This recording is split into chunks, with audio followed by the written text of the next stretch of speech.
In 1347, Europe did not realize the world it knew was ending.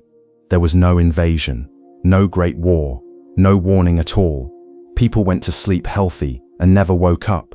Within 4 years, up to half of Europe's population would vanish, leaving silence where life once thrived. Before the plague, Europe felt stable and familiar. Towns bustled with trade. Faith shaped daily life, and suffering followed patterns people understood. Death existed, but it was expected. What no one imagined was a disaster so fast and unpredictable that it would destroy every belief about safety, order, and divine protection at once. The catastrophe arrived quietly through trade. Ships sailed into European ports, carrying spices, silk, and unseen death. Sailors stumbled ashore with fever and pain, collapsing on docks within hours. By the time authorities reacted, the disease had already slipped into crowded streets, carried unknowingly by commerce itself. The symptoms were terrifying. Victims developed burning fevers, coughed blood, and suffered painful black swellings under their arms and along their necks. Some collapsed in public, others screamed through the night. Many died within a single day, leaving families confused, horrified, and completely unprepared for what followed. The plague spread faster than news ever could. It followed roads, rivers, and markets, moving from city to city without resistance. Villages were infected within days. No walls stopped it. No borders slowed it. Fear traveled ahead of death, announcing devastation long before bodies began filling streets and fields. Entire families vanished almost overnight. Parents buried children in the morning and collapsed by evening. Homes were sealed with bodies still inside. The living avoided the sick, knowing one touch could mean death. Love, duty, and tradition weakened when survival became the only instinct left. The disease attacked the body without mercy. Swollen black boobas appeared. Skin burned with fever, and breathing became shallow and desperate. Victims weakened rapidly, unable to eat or stand. Survival depended on chance alone. There was no immunity, no reliable cure, and no understanding of why some lived while others died. Doctors were helpless. Medieval medicine relied on astrology, bloodletting, and superstition. Patients were drained of blood, burned with herbs, or surrounded by incense meant to cleanse bad air. Nothing worked. Many treatments hastened death, destroying trust in medicine and leaving people to face the plague with fear alone. Religion offered little comfort. Priests died as quickly as their congregations. Churches filled with the sick, then fell silent. There were not enough clergy to bury the dead. Mass graves replaced funerals. For the first time, many questioned whether God was listening, or whether humanity had been abandoned entirely. Death became routine. Carts collected bodies each morning. Gravediggers worked until they collapsed. The smell of decay filled entire cities. People stopped counting the dead because numbers no longer mattered. Survival replaced mourning. Europe was no longer living through history. It was enduring something that felt endless and unstoppable. Fear changed how people behaved.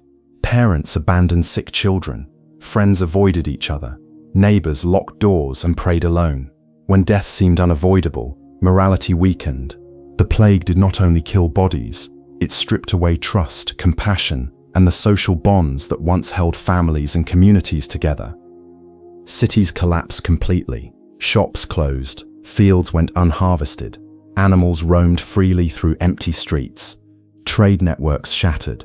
Governments weakened as officials fled or died. Law and order faded. Survival no longer depended on authority or rules, but on isolation, luck, and whether the disease chose to spare you. Desperate for answers, people searched for someone to blame. Foreigners, minorities, and outsiders were accused of spreading the plague. Violence followed fear. Entire communities were destroyed without evidence. The Black Death revealed a harsh truth. When knowledge fails, fear often turns inward and demands victims of its own. Then slowly the plague began to loosen its grip. No announcement explained it. No cure caused it. Survivors emerged cautiously into sunlight, surrounded by silence. Entire neighborhoods stood empty.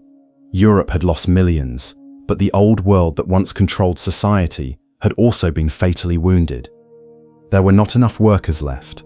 Fields stood empty, workshops closed. For the first time, laborers were valuable. Peasants demanded wages and better conditions. Lords could not refuse. The rigid feudal system cracked under pressure, shifting power away from elites and toward ordinary people who survived the catastrophe. Wealth began changing hands. Survivors moved freely in search of opportunity. Social mobility increased. The plague weakened centuries of inequality faster than any revolution. Death reshaped economics permanently. Europe would never fully return to the rigid medieval hierarchy that existed before the Black Death swept across the continent. Culture reflected this trauma. Art became darker, more emotional, and deeply human. Writers focused on mortality and suffering. Death was no longer distant, it was personal. Having faced extinction, people expressed fear, grief, and meaning openly. The plague permanently changed how Europeans understood life, loss, and existence itself. In many ways, the Black Death ended the Middle Ages. Old systems collapsed under pressure. New ideas filled the space left behind. Progress emerged from survival, not comfort. The catastrophe forced Europe to change, proving that history is often shaped less by ambition and more by the need to endure. Historians estimate that between 30 and 60% of Europe died. No war, famine, or invasion compares to this scale of loss. Entire generations vanished. The Black Death remains one of the deadliest events in human history, reshaping demographics, economies, and power structures for centuries to come. Over time, memory softened, cities rebuilt. Children were born with no experience of the terror. Life continued, but the scars remained beneath the surface. The Black Death faded into history, waiting to be remembered whenever humanity again faced invisible threats it believed it could control. Technology changes, but human behavior does not. Fear spreads faster than facts. Denial appears before acceptance. Blame replaces understanding. The reactions seen during the Black Death continue to repeat across centuries, reminding us that managing panic is as important as fighting disease itself. The plague shattered belief systems. Religion, medicine, and authority all failed at once. People were forced to question what they trusted. From this collapse came curiosity and skepticism. Knowledge slowly replaced superstition. Disaster did not just destroy lives, it rewired how Europeans understood truth, power, and explanation. Europe survived, but it was permanently altered. Power shifted, thought evolved, society adapted. The world that emerged was more flexible, more dangerous, and more open to change. The Black Death proved that civilizations are not destroyed by catastrophe alone, but reshaped by how they respond afterward. From mass graves grew fields.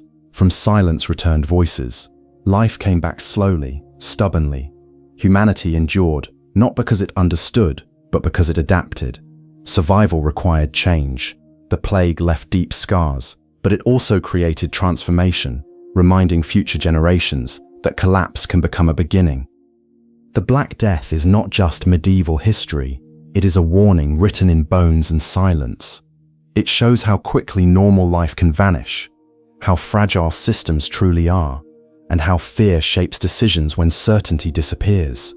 The past matters because it shows what happens when humanity underestimates the invisible.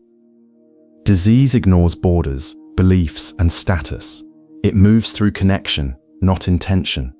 The plague followed trade routes and human contact. Civilization itself became the pathway.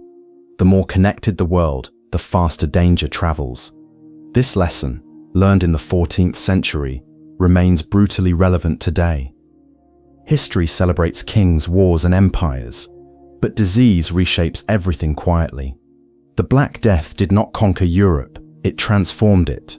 Power, culture, and economy shifted permanently. The world that followed was built not by rulers, but by survivors who adapted because there was no alternative. The plague reminds us that progress is fragile. Certainty can vanish overnight. Every generation believes it is prepared, until something proves otherwise. The Black Death stands as proof that the greatest threats often arrive without sound, warning, or visible enemy, exposing weaknesses long ignored. What defines civilizations is not how they fall, but how they respond. Fear can destroy trust, or hardship can force transformation. Europe chose change through suffering. The question history leaves behind is simple. When faced with collapse again, will humanity repeat old mistakes or finally learn? The Black Death killed millions, but it also ended an era. It reshaped society, belief, and power forever. This is not only a story of death, but of survival through change. Because when the world feels like it is ending, what matters most is how humanity responds next.